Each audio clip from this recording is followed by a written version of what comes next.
The Lagoon by Joseph Conrad. The white man, leaning with both arms over the roof of the little house in the stern of the boat, said to the steersman, "We will pass the night in Arsat's clearing. It is late." The Malay only grunted and went on looking fixedly at the river. The white man rested his chin on his crossed arms and gazed at the wake of the boat. At the end of the straight avenue of forests cut by the intense glitter of the river, the sun appeared unclouded and dazzling, poised low over the water that shone smoothly like a band of metal. The forests, sombre and dull, stood motionless and silent on each side of the broad stream. At the foot of big towering trees, trunkless nipa palms rose from the mud of the bank, in bunches of leaves enormous and heavy, that hung unstirring over the brown swirl of eddies. In the stillness of the air, every tree, every leaf, every bough, every tendril of creeper and every petal of minute blossoms seemed to have been bewitched into an immobility perfect and final. Nothing moved on the river but the 8 paddles that rose flashing regularly, dipped together with a single splash, while the steersman swept right and left with a periodic and sudden flourish of his blade, describing a glinting semicircle above his head. The churned-up water frothed alongside with a confused murmur, and the white man's canoe, advancing upstream in the short-lived disturbance of its own making, seemed to enter the portals of a land from which the very memory of motion had forever departed. The white man, turning his back upon the setting sun, looked along the empty and broad expanse of the sea reach. For the last 3 miles of its course, the wandering, hesitating river, as if enticed irresistibly by the freedom of an open horizon, flows straight into the sea, flows straight to the east that harbours both light and darkness. Astern of the boat, the repeated call of some bird, a cry discordant and feeble, skipped along over the smooth water and lost itself, before it could reach the other shore, in the breathless silence of the world. The steersman dug his paddle into the stream and held hard with stiffened arms, his body thrown forward. The water gurgled aloud, and suddenly the long straight reach seemed to pivot on its centre.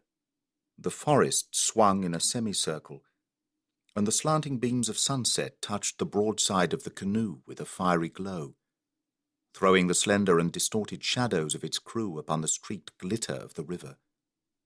The white man turned to look ahead. The course of the boat had been altered at right angles to the stream, and the carved dragon head of its prow was pointing now at a gap in the fringing bushes of the bank. It glided through, brushing the overhanging twigs, and disappeared from the river like some slim and amphibious creature, leaving the water for its lair in the forests. The narrow creek was like a ditch, tortuous, fabulously deep, filled with gloom under the thin strip of pure and shining blue of the heaven. Immense trees soared up, invisible behind the festooned draperies of creepers.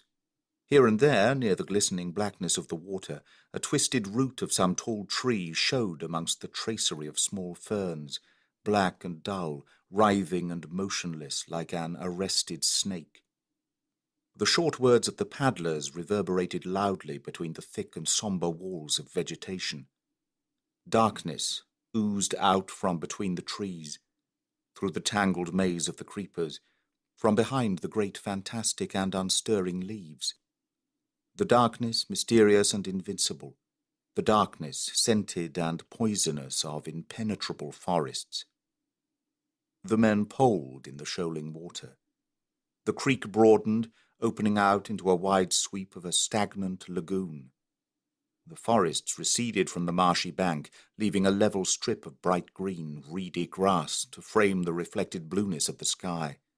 A fleecy pink cloud drifted high above, trailing the delicate colouring of its image under the floating leaves and the silvery blossoms of the lotus. A little house perched on high piles appeared black in the distance.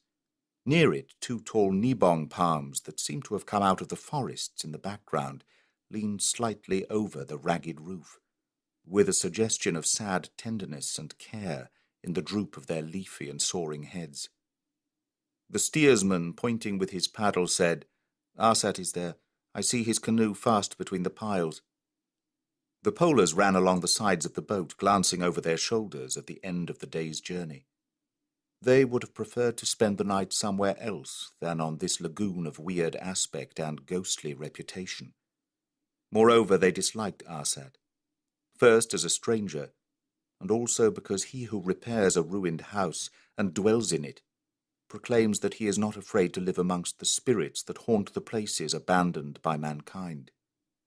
Such a man can disturb the course of fate by glances or words, while his familiar ghosts are not easy to propitiate by casual wayfarers, upon whom they long to wreak the malice of their human master. White men care not for such things, being unbelievers and in league with the father of evil, who leads them unharmed through the invisible dangers of this world. To the warnings of the righteous they oppose an offensive pretense of disbelief. What is there to be done? So they thought, throwing their weight on the end of their long poles. The big canoe glided on swiftly, noiselessly and smoothly towards Arsat's clearing, till, in a great rattling of poles thrown down, and the loud murmurs of Allah be praised, it came with a gentle knock against the crooked piles below the house. The boatmen with uplifted faces shouted discordantly, "Arsat, O Arsat!" Nobody came. The white man began to climb the rude ladder giving access to the bamboo platform before the house. The juragan of the boat said sulkily, "We will cook in the sampan and sleep on the water." "Pass my blankets and the basket," said the white man curtly. He knelt on the edge of the platform to receive the bundle. Then the boat shoved off, and the white man, standing up, confronted Arsat, who had come out through the low door of his hut. He was a man, young, powerful, with a broad chest and muscular arms. He had nothing on but his sarong. His head was bare.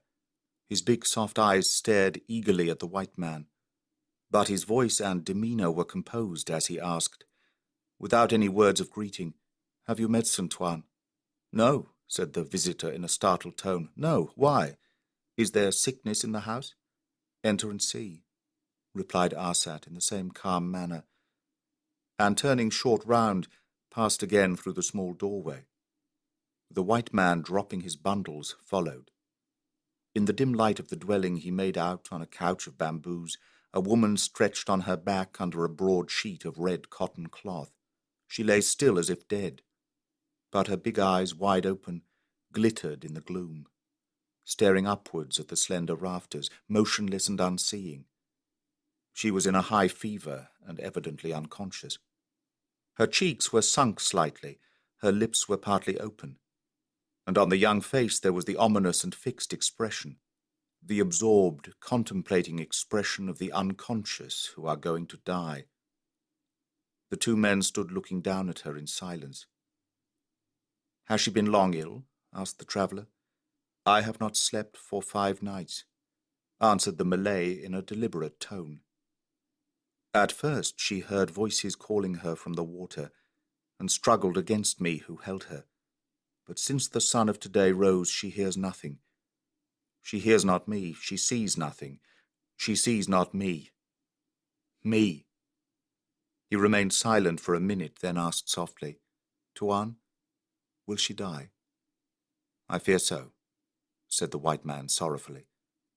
He had known Arsat years ago, in a far country in times of trouble and danger, when no friendship is to be despised.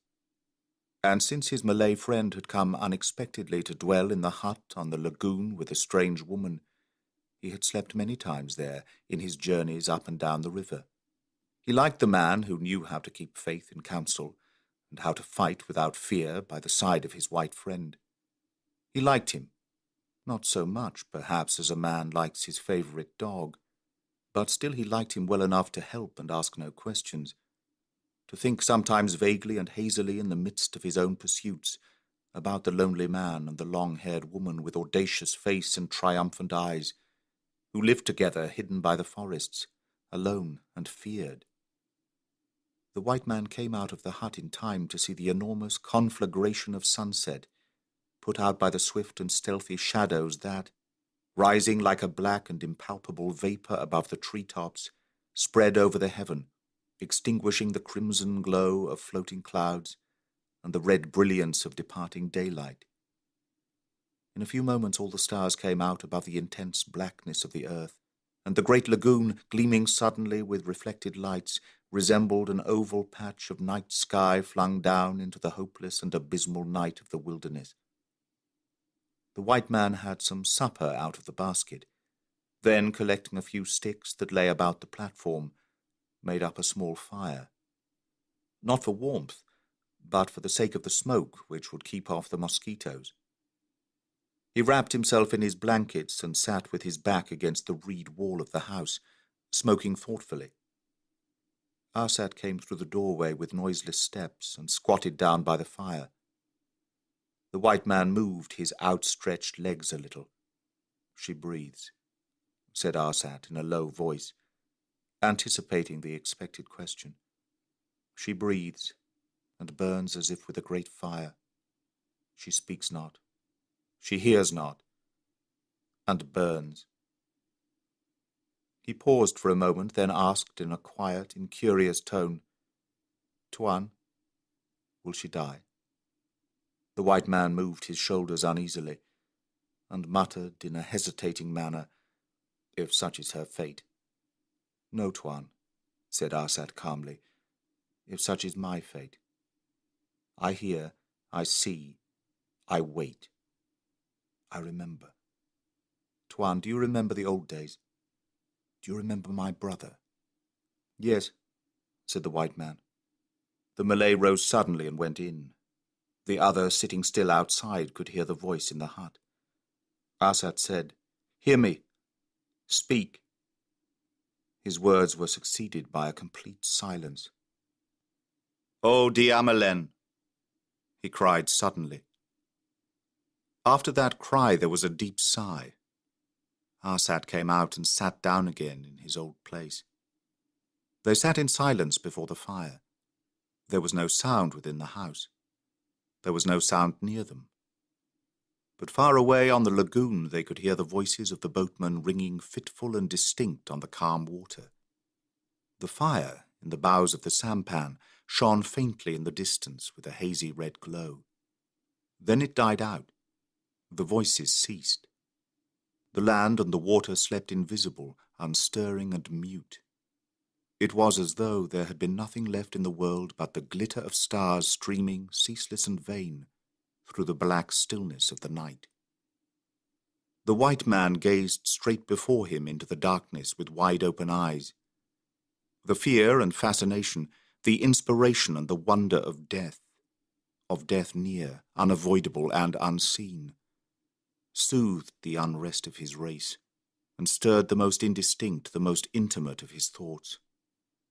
The ever-ready suspicion of evil, the gnawing suspicion that lurks in our hearts, flowed out into the stillness round him, into the stillness profound and dumb, and made it appear untrustworthy and infamous like the placid and impenetrable mask of an unjustifiable violence. In that fleeting and powerful disturbance of his being, the earth enfolded in the starlight peace became a shadowy country of inhuman strife, a battlefield of phantoms terrible and charming, august or ignoble, struggling ardently for the possession of our helpless hearts, an unquiet and mysterious country of inextinguishable desires and fears. A plaintive murmur rose in the night, a murmur saddening and startling, as if the great solitudes of surrounding woods had tried to whisper into his ear the wisdom of their immense and lofty indifference. Sounds hesitating and vague floated in the air round him, shaped themselves slowly into words, and at last flowed on gently in a murmuring stream of soft and monotonous sentences. He stirred like a man waking up, and changed his position slightly. Arsat, motionless and shadowy, sitting with bowed head under the stars, was speaking in a low and dreamy tone. "For where can we lay down the heaviness of our trouble but in a friend's heart. A man must speak of war and of love. You, Tuan, know what war is, and you have seen me in time of danger seek death as other men seek life. A writing may be lost, a lie may be written, but what the eye has seen is truth, and remains in the mind. I remember, said the white man quietly. Arsat went on with mournful composure. Therefore I shall speak to you of love. Speak in the night. Speak before both night and love are gone, and the eye of day looks upon my sorrow and my shame, upon my blackened face, upon my burnt-up heart. A sigh, short and faint, marked an almost imperceptible pause, and then his words flowed on without a stir, without a gesture. After the time of trouble and war was over, and you went away from my country in the pursuit of your desires which we men of the islands cannot understand, I and my brother became again, as we had been before, the sword-bearers of the ruler. You know we were men of family, belonging to a ruling place, and more fit than any to carry on our right shoulder the emblem of power. And in the time of prosperity, Si Dendring showed us favour, as we, in time of sorrow, had showed to him the faithfulness of our courage.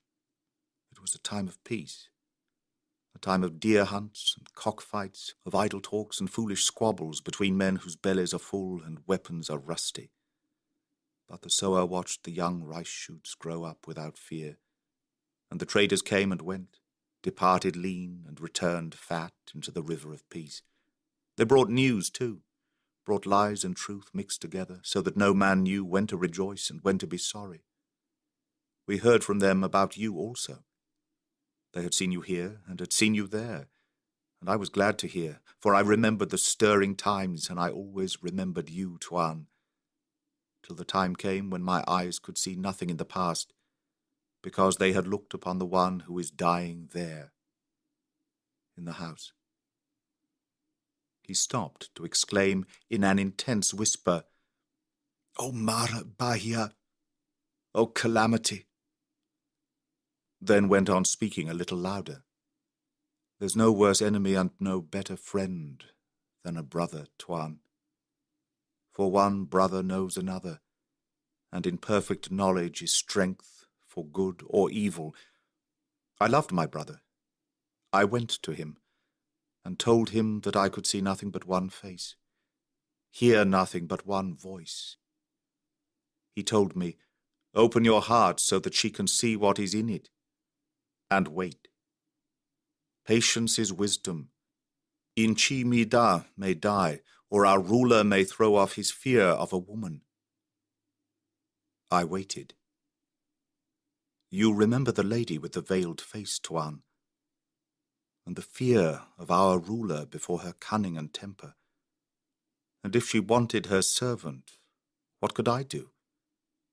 But I fed the hunger of my heart on short glances and stealthy words.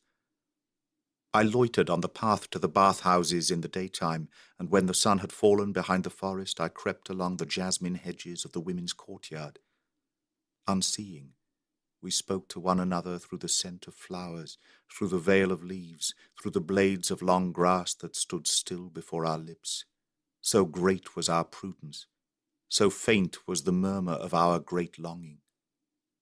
The time passed swiftly, and there were whispers amongst women, and our enemies watched. My brother was gloomy, and I began to think of killing, and of a fierce death. We are of a people who take what they want, like you whites. There is a time when a man should forget loyalty and respect. Might and authority are given to rulers, but to all men is given love and strength and courage. My brother said, 'You shall take her from their midst. We are two who are like one.' And I answered, 'Let it be soon, for I find no warmth in sunlight that does not shine upon her.' Our time came when the ruler and all the great people went to the mouth of the river to fish by torchlight. There were hundreds of boats. and on the white sand, between the water and the forests, dwellings of leaves were built for the households of the Rajas. The smoke of cooking fires was like a blue mist of the evening, and many voices rang in it joyfully. While they were making the boats ready to beat up the fish, my brother came to me and said, "Tonight." I looked to my weapons, and when the time came, our canoe took its place in the circle of boats carrying the torches. The lights blazed on the water, but behind the boats there was darkness. When the shouting began, and the excitement made them like mad, we dropped out. The water swallowed our fire, and we floated back to the shore that was dark, with only here and there the glimmer of embers. We could hear the talk of slave girls amongst the sheds. Then we found a place deserted and silent. We waited there. She came. She came running along the shore, rapid and leaving no trace, like a leaf driven by the wind into the sea. My brother said gloomily, "Go and take her, carry her into our boat." I lifted her in my arms. She panted. Her heart was beating against my breast. I said, "I take you from those people. You came to the cry of my heart, but my arms take you into my boat against the will of the great." "It is right," said my brother. "We are men who take what we want and can hold it against many. We should have taken her in daylight." I said, "Let us be off," for since she was in my boat, I began to think of our ruler's many men. "Yes, let us be off," said my brother. "We are cast out, and this boat is our country now, and the sea is our refuge." He lingered with his foot on the shore, and I entreated him to hasten, for I remembered the strokes of her heart against my breast, and thought that 2 men cannot withstand 100. We left, paddling downstream close to the bank, and as we passed by the creek where they were fishing, the great shouting had ceased. But the murmur of voices was loud, like the humming of insects flying at noonday. The boats floated, clustered together in the red light of torches, under a black roof of smoke. And men talked of their sport. Men that boasted and praised and jeered. Men that would have been our friends in the morning, but on that night were already our enemies. We paddled swiftly past. We had no more friends in the country of our birth. She sat in the middle of the canoe with covered face, silent as she is now, unseeing as she is now. And I had no regret at what I was leaving, because I could hear her breathing close to me, as I can hear her now. He paused, listened with his ear turned to the doorway, then shook his head and went on. My brother wanted to shout the cry of challenge. One cry only, to let the people know we were free-born robbers who trusted our arms and the great sea. And again I begged him in the name of our love to be silent. Could I not hear her breathing close to me? I knew the pursuit would come quick enough. My brother loved me. He dipped his paddle without a splash. He only said, "There is half a man in you now. The other half is in that woman. I can wait. When you are a whole man again, you will come back with me here to shout defiance. We are sons of the same mother." I made no answer. All my strength and all my spirit were in my hands that held the paddle, for I longed to be with her in a safe place, beyond the reach of men's anger and of women's spite. My love was so great that I thought it could guide me to a country where death was unknown. If I could only escape from Inchi Mida's fury and from our ruler's sword. We paddled with haste, breathing through our teeth. The blades bit deep into the smooth water. We passed out of the river. We flew in clear channels amongst the shallows. We skirted the black coast. We skirted the sand beaches where the sea speaks in whispers to the land. And the gleam of white sand flashed back past our boat, so swiftly she ran upon the water. We spoke not.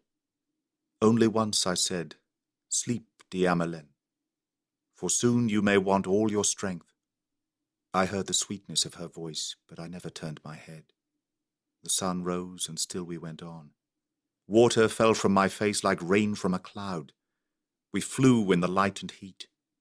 I never looked back, but I knew that my brother's eyes behind me were looking steadily ahead, for the boat went as straight as a bushman's dart when it leaves the end of the Sumpitan.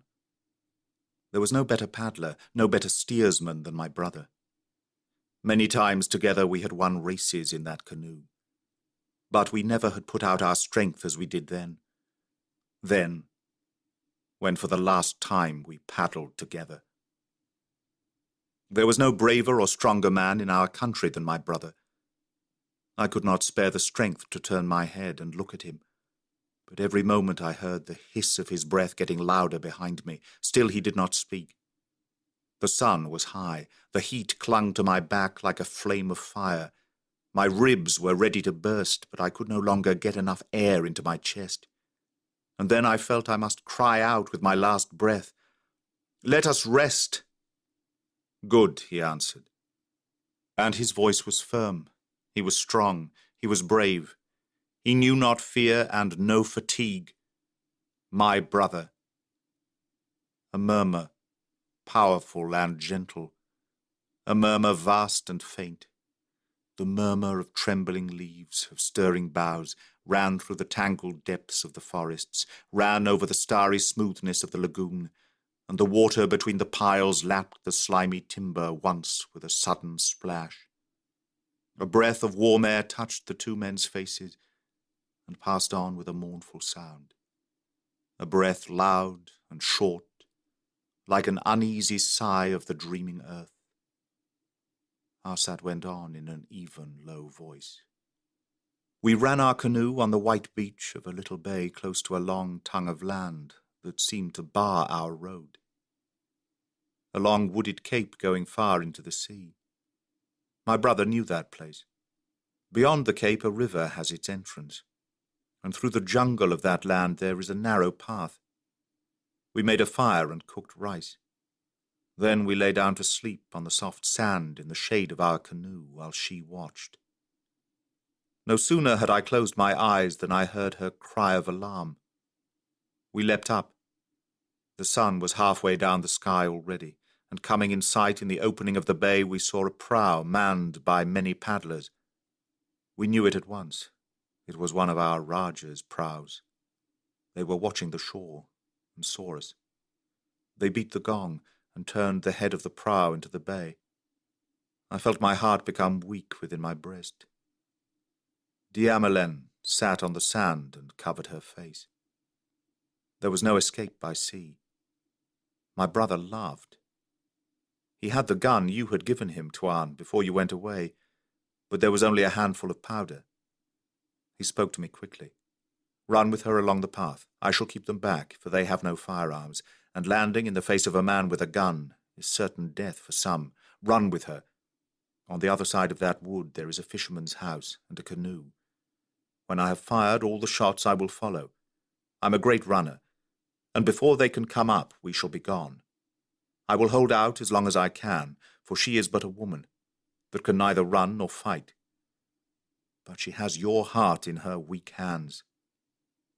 He dropped behind the canoe. The prow was coming. She and I ran, and as we rushed along the path I heard shots. My brother fired, once, twice, and the booming of the gong ceased. There was silence behind us. That neck of land is narrow. Before I heard my brother fire the third shot, I saw the shelving shore, and I saw the water again, the mouth of a broad river. We crossed a grassy glade. We ran down to the water. I saw a low hut above the black mud and a small canoe hauled up. I heard another shot behind me. I thought, that is his last charge. We rushed down to the canoe. A man came running from the hut, but I leapt on him, and we rolled together in the mud. Then I got up, and he lay still at my feet. I don't know whether I had killed him or not. I and Diamelen pushed the canoe afloat. I heard yells behind me, and I saw my brother run across the glade. Many men were bounding after him. I took her in my arms and threw her into the boat, then leapt in myself. When I looked back, I saw that my brother had fallen. He fell and was up again, but the men were closing round him. He shouted, "I am coming!" The men were close to him. I looked. Many men. Then I looked at her. Tuan, I pushed the canoe. I pushed it into deep water. She was kneeling forward, looking at me, and I said, "Take your paddle," while I struck the water with mine. Tuan, I heard him cry.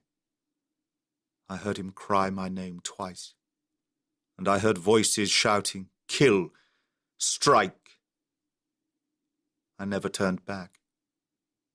I heard him calling my name again with a great shriek, as when life is going out together with the voice, and I never turned my head. My own name, my brother. 3 times he called, but I was not afraid of life. Was she not there in that canoe? And could I not with her find a country where death is forgotten, where death is unknown? The white man sat up. Arsat rose and stood, an indistinct and silent figure above the dying embers of the fire. Over the lagoon a mist drifting and low had crept, erasing slowly the glittering images of the stars. And now a great expanse of white vapour covered the land. It flowed cold and grey in the darkness, eddied in noiseless whirls round the tree trunks and about the platform of the house, which seemed to float upon a restless and impalpable illusion of a sea. Only far away the tops of the trees stood outlined on the twinkle of heaven, like a sombre and forbidding shore, a coast deceptive, pitiless, and black. Arsat's voice vibrated loudly in the profound peace. I had her there. I had her. To get her I would have faced all mankind. But I had her. And his words went out ringing into the empty distances. He paused and seemed to listen to them dying away very far, beyond help and beyond recall. Then he said quietly, "Tuan, I loved my brother." A breath of wind made him shiver. High above his head, high above the silent sea of mist, the drooping leaves of the palms rattled together with a mournful and expiring sound. The white man stretched his legs. His chin rested on his chest, and he murmured sadly without lifting his head, "We all love our brothers." Arsat burst out with an intense whispering violence. "What did I care who died? I wanted peace in my own heart." He listened to hear a stir in the house, listened, then stepped in noiselessly. The white man stood up. A breeze was coming in fitful puffs. The stars shone paler, as if they had retreated into the frozen depths of immense space. After a chill gust of wind, there were a few seconds of perfect calm and absolute silence. Then, from behind the black and wavy line of the forests, a column of golden light shot up into the heavens and spread over the semicircle of the eastern horizon. The sun had risen. The mist lifted, broke into drifting patches, vanished into thin flying wreaths, and the unveiled lagoon lay, polished and black in the heavy shadows at the foot of the wall of trees. A white eagle rose over it with a slanting and ponderous flight, reached the clear sunshine, and appeared dazzlingly brilliant for a moment. Then soaring higher became a dark and motionless speck, before it vanished into the blue, as if it had left the earth forever. The white man, standing gazing upwards before the doorway, heard in the hut a confused and broken murmur of distracted words, ending with a loud groan. Suddenly Arsat stumbled out with outstretched hands, shivered, and stood still for some time with fixed eyes. Then he said, "She burns no more." Before his face, The sun showed its edge above the treetops, rising steadily. The breeze freshened. A great brilliance burst upon the lagoon, sparkled on the rippling water. The forests came out of the clear shadows of the morning, became distinct, as if they had rushed nearer, to stop short in a great stir of leaves, of nodding boughs, of swaying branches. In the merciless sunshine, the whisper of unconscious life grew louder, speaking in an incomprehensible voice round the dumb darkness of that human sorrow. Arsat's eyes wandered slowly, then stared at the rising sun.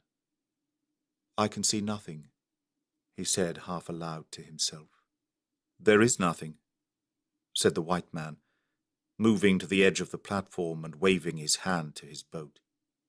A shout came faintly over the lagoon, and the sampan began to glide towards the abode of the friend of ghosts.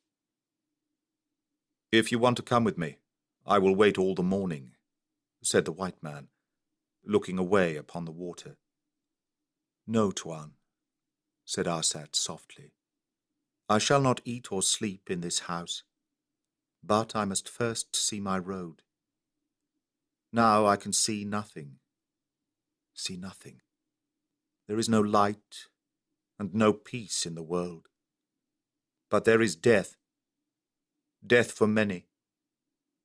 We were sons of the same mother, and I left him in the midst of enemies. But I am going back now."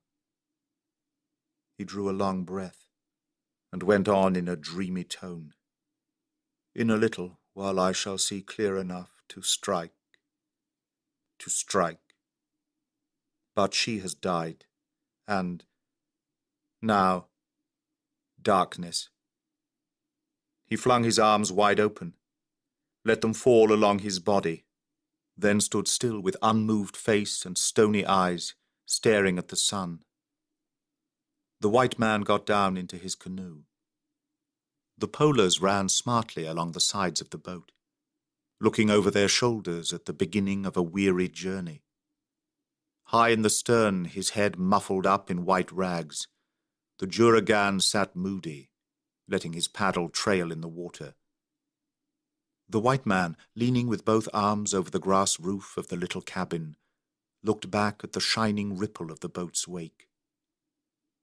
Before the sampan passed out of the lagoon into the creek, he lifted his eyes. Arsat had not moved. He stood lonely in the searching sunshine, and he looked beyond the great light of a cloudless day, into the darkness of a world of illusions. That is the end of The Lagoon, by Joseph Conrad. Read by Greg Wagland for Magpie Audio. 2013.